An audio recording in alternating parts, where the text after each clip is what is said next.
Hi, Madam Rufina. Bilyarin, no? Villena. Oo, Villena. Bilyarin. Gelston. Gelston. Oo. Yan. Not Yung Villarin, Gelston, para Villena. Amerikano yon. British. British. Ayan. So, ayan. Welcome to the vlog. I'm Timmy and he's Dominic, no? Hello, Timmy, and hello, Dominic. Congratulations dahil isa ka sa nagwaging Mrs. Noble Queen. Queen. Actually, it was not a contest. Ako, It was just, I was just crowned Mrs. Noble Queen Limited 2024. It was awarded already. Ay, It's not, Citation, parang ganun. yeah, it's not a contest. wala kang pageant abroad. Hindi ka pinadala. This October, yung Mrs. Universe International, Oo. yan, coming soon in October. Talaga? Saan po? Bongga. Dito sa, in Manila. Manila. Oh, the international pageant for Mrs. Universe is going to be held here. Galing, diba? Siya na.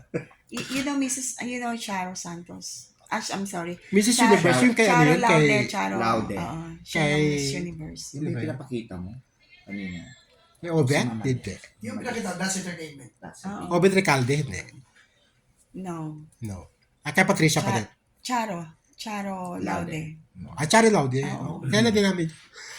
Anyway, you're a businesswoman. Yes. Pwede mo malaman ano mga negosyo mo, madam? Kasi parang feeling Pwede ko, niyo po bang sabihin? ayaman niya. Tignan mo naman yung, Sure, yung office niya. Oh. I work outside the box. Usually, it's the business that I am is like a business for men. Mm-mm. It's like not womanly job because it's a work in the mountain. It's quarrying. It's in the mining industry. Mining. Yes, we crush basalt rock. We crush like 4 sizes that they use in the batching plant for concrete mix, and we supply to the all infrastructure. Even before the build projects of the President PRRD was in, we were already crushing rocks, and the one that they used sa Startol, sa SLEX, came from Taisan, came from our mountain. Wow. So Taisan, where I came from, is known for cement because there's a cement factory there. We don't own that. It's owned by Aboitiz. And the aggregates, which is the gravel and sand, which is we own. Yeah. Grabe.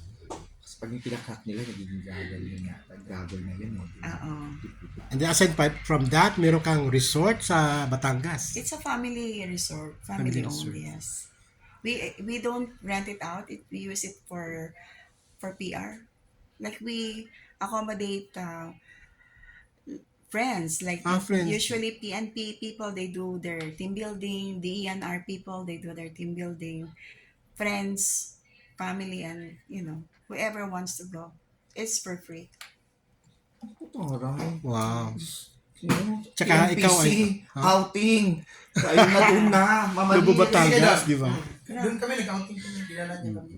Because our business, we don't do business just to accumulate money for the family. For us, we give back to the community. Because you have a lot of po siguro. For example, I have a school. I have a TESDA school. It's 100% scholar. Wow. Even though we have not even gotten any funds from TESDA yet, we give 100% scholarship to the students in Taisan. Tsaka regular ka nag-charity, di ba? Oo. One time, sama kami sa charity mo, madam. Kasi Para ma-vlog. yeah. Kasi kaya yung brother ko, thank God na nanalo. So we can At least. do what we want to do to develop the town. Because the past mayor that we had, they make money out of the quarry, but the money doesn't go to building the community. Yun na. Even my family built a church that's worth maybe 80 million. Parang Libre po? kasi Ano po yung purpose ninyo? no, because even my father, when he was younger, he was also the mayor. He was a mayor for 1 term. But even before he was a mayor, parang people come to our house to seek help, nangungutang for everything. Mag-a-abroad, kailangan ng pang-placement fee. magpapakasal, kailangang panghanda, magpapabubong ng bahay, din for everything na lang. So parang we cannot we cannot give everything what the people is asking. So we built a church just to probably tell them to pray. And learn them for the people to learn to pray. Ganyan, ang dami niya mga ganap sa buhay. And now, you're acting, you're producing a film. Matinding pangangailangan ito. Ito yung hudyat na ba? Ito is a start. Nagtitipid si Derek sa talent fee. Sa production cost. Hindi Kailangan po. talaga matipid. Kasi pag malulugi ka, di ba? Oo, paano po kayo napapayag? Hindi naman po ako pumayag. Sinabihan lang po ako may shooting. Wala sa choice. Anong role mo, madam? Ha? Anong role mo? I am the mother. Mother of the bida. Parang pasaway na bata. Naku, so, nag-shooting ka na kanina? Nakasalang ka na. So, 2 seasons. first time mo bang sumalang? First time. Oh my God. So, how does it feel? In front of the camera? Na umaate, at saka the fact na first time po ninyo. Ano pakiramdam? Wala naman, ano lang. Parang it's just a thing to do. It's a job. Just want to fulfill my job. Parang ano lang niya, isa walang Professional po workshop. siya eh. Kasi kanina nag-script reading sila sa Wala kang workshop? Walang workshop. Wala. No workshop? Oh, wala kasi siya, passion. Wala rin kasing script eh. Parang yung the script that they gave me, it's a raw script na parang, iisipin ko paano bang i-emote ko doon. Galit ba ako dito? Magtatanong. Parang ako ba ito? Brillante Mendoza, no? Walang script. Synopsis lang yung binigay namin. Ang galing, Oo. Tapos, balita ko, pag okay yung kalabasan, magtuloy-tuloy ka na bilang producer. Actually, we're trying to build a movie Movie company. based on our lives of my friends about empowered women and different kinds of women. There's an alpha woman, there's a sigma woman, a delta woman, an omega woman with different characters, all empowered. We all belong in the same social circle. Like we do charity work and all that, but and during the social events we all come out glamorized with makeup on, but behind that there's a story. Kayo po mismo gaganap. Gusto niyo Opo. na? Kayo kung sino man kayo, kung Kasi di ba kayo. every single character has a story to tell that no one knows. Like whatever they post in the social media, no one knows that. Totoo. Yeah. So it's like coming out. So, para klaro lang, madam, no? Hindi ka magkatayo ng mag-organize ng another beauty pageant for Mrs. I don't think so. Yung sa movie ka na talaga. Oo. Ay, maganda yun. Para kasing now that I see my son is interested, so parang maybe I can support. Yeah, gagayad niya somehow. Yung son mo ba, nag-artista na? Nag-workshop siya sa GMA. Wow. Wapo yung anak niya. Sana wala din. Oo. Pero kung may ABS po, doon kayo. Sure, yeah. Kung anong may Magbubukas. sana may mag-offer sa kanya na he doesn't have to speak Tagalog that much. Parang, ano ba yun? Balikbayan? Ay, Sa mga teleserye yung gano'n. Oo. Madam, talagang mayaman kayo talaga from the very start, no? Pero feeling ko kasi, hindi ka makakaroon ng ganitong klaseng bahay kung mahirap ka nung araw pa, di ba? Ang Puro parents ko hindi sila kahoy ang sahig. nagtitipid. Actually, most of my friends, they work hard to provide for their parents. Ako po baliktad. I've never done anything for my parents. They've given me everything. Yeah. Ayun. Oo. Hindi yung yung iba kasi they work hard, they do business, and they give to their family. Ako, I never experienced it. Even at this age, I can still ask my mother. Taga-Taal kayo, taga-Singalong. Dito I kayo live here since pinanganak. I was 12. Dito talaga. I was born in Taysan, Batangas.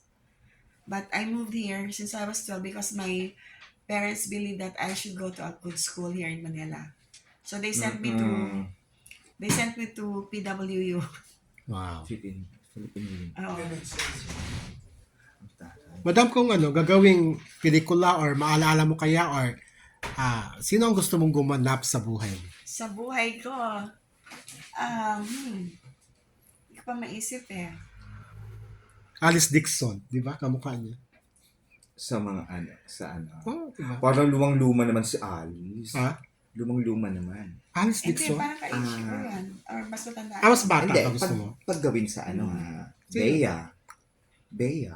Bea Alonso? Gusto mo ba yan? Pwede. Di ba? Ang bagay Baka sa kanya. expensive yun. Ang bagay sa kanya na naganap, si Expensive. ex ni Revilla, Jolo, Jody po. Jody. Jody Santa Maria. resemblance sila ng mukha eh. Ah. Oo, Jody. Kasi if ever, ang peg ng life ko is living a simple life. I lived in the US for 20 years, but I never worked there. I just stay at home, do the regular thing, cook, clean, whatever, take the son to school, pick up the son. You know, a housewife. But I only came home because if I don't take my inheritance, somebody will take it. Yeah. Totoo. Parang I'm reclaiming my Kasi, life. ang dami magkaka-interes sa bulto-bultong yaman. I'm the eldest. I'm the only girl. I'm the administrator. I'm the matriarch of the family. So parang I had to be responsible. Madam Rufina, nakikita kita sa mga sosyalan, mga alta susyudad, no? How does it feel to be one? Nothing. When I go there, I was just trying to accommodate invitations and Tapos meron kang wardrobe, meron kang may fashion consultant, mga gano'n. wala kung sino-sino lang designer na Designer. masaya. I try everyone. Mga jewelry, ikaw na nagde-decide kung anong isusuot mo jewelry. Yeah. Ang galing, ano? For sure po magtutuloy-tuloy na po yung pagpuproduce ninyo ng mga maangad ng pelikula in the future.